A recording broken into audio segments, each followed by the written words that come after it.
90 স্বৈরাচার বিরোধী আন্দোলনের রাজপথের লড়াকু সৈনিক, রাজপথ কাঁপানো ছাত্র নেতা, বর্তমান নোয়াখালী জেলা বিএনপির সংগ্রামী আহ্বায়ক জনাব মাহবুবুল আলমগীর আলো ভাই উপস্থিত, জিসপের কেন্দ্রীয় কমিটির সংগ্রামী সভাপতি জনাব গিয়াসউদ্দিন খোকন উপস্থিত, নোয়াখালী জেলার ছাত্র নেতৃবৃন্দ, বিএনপি নেতৃবৃন্দ, যুবদল নেতৃবৃন্দ, স্বেচ্ছাসেবক দলের নেতৃবৃন্দ এবং আমার জিসপের সংগ্রামী ভাইরা, আসসালামু আলাইকুম ওয়া রাহমাতুল্লাহি ওয়া বারাকাতুহু। আসলে আজকের যে অনুষ্ঠানটা আলোকিত করেছেন আমাদের আজকের প্রধান অতিথি জনাব আলো ভাই। কারণ এই অনুষ্ঠানের আমাদের যেটা উদ্দেশ্য ছিল, উদ্দেশ্যটা যেটা ছিল জিসপের যারা ছাত্র নেতা থেকে ছাত্র নেতৃবৃন্দ ছিল 90 স্বৈরাচার বিরোধী আন্দোলন এবং এরপরে যে সমস্ত ছাত্র নেতারা হয়তো অনেক কমিটির মধ্যে জায়গা করতে পারেন নাই, স্থান পায় নাই, ব্যবসা বাণিজ্যতে চলে গেছেন, চাকরি বাকরিতে চলে গেছেন, অধ্যাপনায় চলে গেছেন, ও সমস্ত ভাইদের নিয়ে আমরা জিসপের যে কমিটিগুলো হবে পুরো বাংলাদেশে, শুধু নোয়াখালীতে না, পুরো বাংলাদেশে আমরা ওদেরকে নিয়েই এই কমিটিগুলো, জিসপের কমিটিগুলো করব বলে আমি গিয়াসউদ্দিন খোকনকে সেভাবেই বলেছি। আমি বারবার যখন সে আলো ভাইয়ের কথা বলেছিল, আমি নোয়াখালী কমিটি করার আগে খলিল ভাই ছিল, উনি ত্যাগী নেতা, অনেক পুরনো মানুষ এবং আমাদের সাথে 90 স্বৈরাচার বিরোধী আন্দোলনে ছিল। আমি এখন বলবো, যারা এখন নেতৃত্ব নিচ্ছেন, আপনারা জিসপের যে কমিটিগুলো আসবে কমপক্ষে নোয়াখালী জেলা বিএনপি, যুবদল, ছাত্রদল এবং স্বেচ্ছাসেবক দল এবং কৃষক দল যদি থাকে ওদের সাথে সমন্বয় করে আপনারা কমিটি গঠন করবেন, যেন ভবিষ্যতে আমাদের এই কমিটিগুলো জিসপের কোন কমিটি নিয়ে কোন বিএনপি, যুবদল বা ছাত্রদলের পক্ষ থেকে কোন যেন প্রশ্নবোধক চিহ্ন না থাকে, এই কমিটিগুলো আপনারা ওভাবে করবেন। আমি দ্বিতীয় যে কথাটা বলবো, আপনারা জানেন বেগম খালেদা জিয়া, আমরা আলো ভাই সেই সময়ের ছাত্র নেতা, 1983 সালে আমরা ছাত্রদল আমি আমার ছাত্রদলের পদার্পণ, সেই থেকে বিএনপি নামক সংগঠনটাকে জিয়া রহমান সাহেব মৃত্যুর পরে, উনি শহীদ হওয়ার পরে বিএনপি নামক সংগঠনটাকে সেই সময়ের ছাত্র নেতৃবৃন্দ পুরো বাংলাদেশে ধরে রেখেছিল। আজকে যারা বিএনপির নেতৃবৃন্দ আছেন, আজকে যারা যুবদলের নেতৃবৃন্দ আছেন, ওই সময়ের ছাত্র নেতারা এখন বিএনপির ঢাল হিসাবে এবং বিএনপির কান্ডার হিসাবে আজকে বিএনপির রাজনীতি করতেছেন।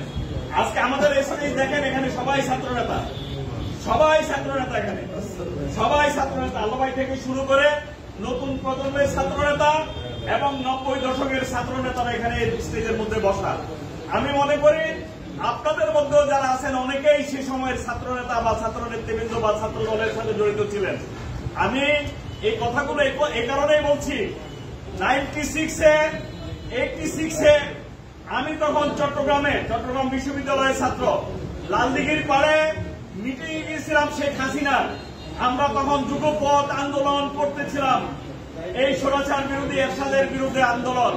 শেখ হাসিনা লালদিঘির পাড়ে দাঁড়িয়ে বলেছিল এই স্বৈরাচারের বিরুদ্ধে যে নির্বাচনে যাবে সে জাতীয় বেঈমান হিসাবে আখ্যায়িত থাকবে। আমরা দেখেছি তার পরের দিন পত্রিকা, আজাদী পত্রিকা খুলে দেখি শেখ হাসিনা নির্বাচনে। তাহলে এই নেত্রী ওই সময় থেকে জাতীয় বেঈমান হিসাবে আখ্যায়িত ছিল। তার সাথে আমরা যারা গত 16 বছর শেখ হাসিনা বারবার মুখে একটা কথা বলতো, জামাত বিএনপি, এই দলটা বিএনপির কাঁধে ভর করে আজ পর্যন্ত বাংলাদেশের রাজনীতিতে টিকে আছে। ওই সময়ে এরাও নির্বাচনে গিয়েছিল। হাসিনা হলো কি জাতীয় বেঈমান, আর এরা হলো জাতীয় মুনাফেক। এই কথাটা আপনাদেরকে মনে রাখতে হবে।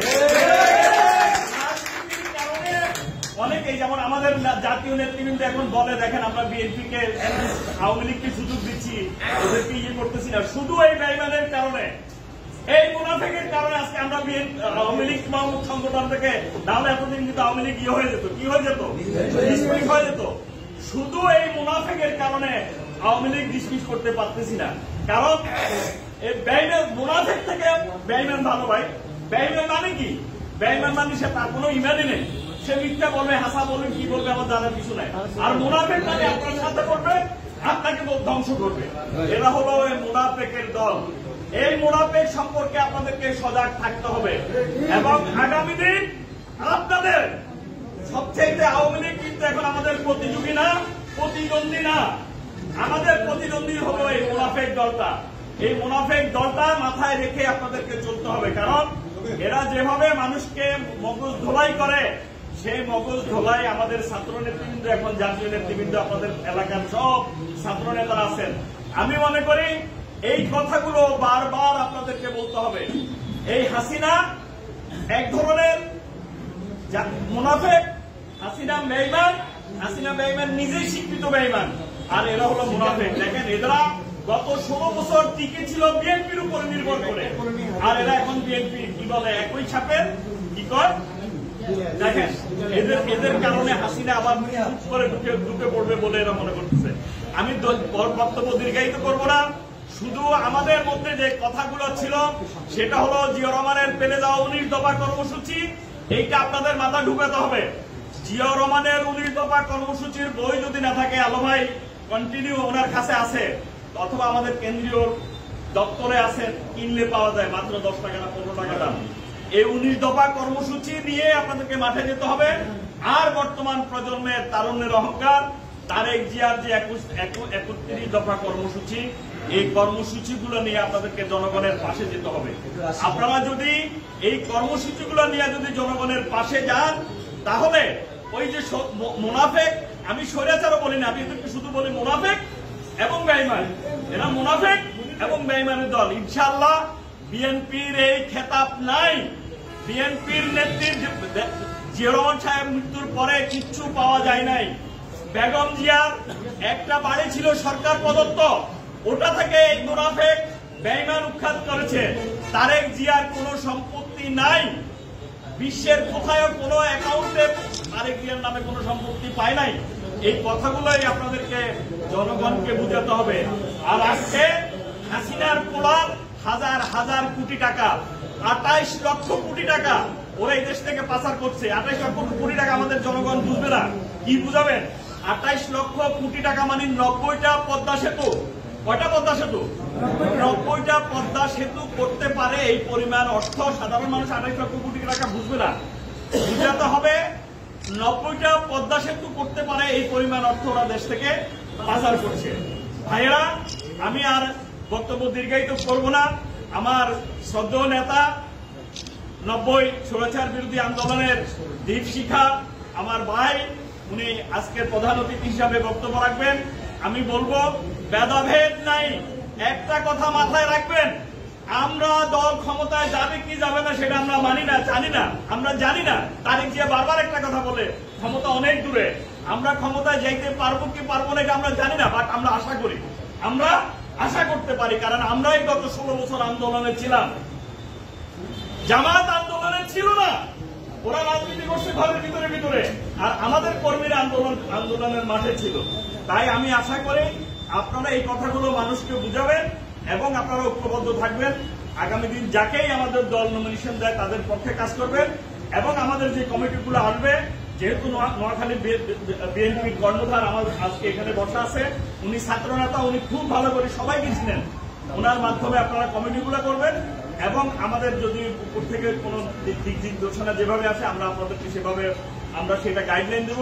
আপনাদের সবার সুস্বাস্থ্য কামনা করে আমি আমার আজকের বক্তব্য, সংক্ষিপ্ত বক্তব্য দেওয়ার অনেক ছিল, কিন্তু আপনারা আসতেও দেরি করে আসছেন। আমি আশা করি আপনারা সবাই ভালো থাকবেন। আমার বক্তব্য এখানেই শেষ করলাম। খোদা হাফেজ। বাংলাদেশ জিন্দাবাদ।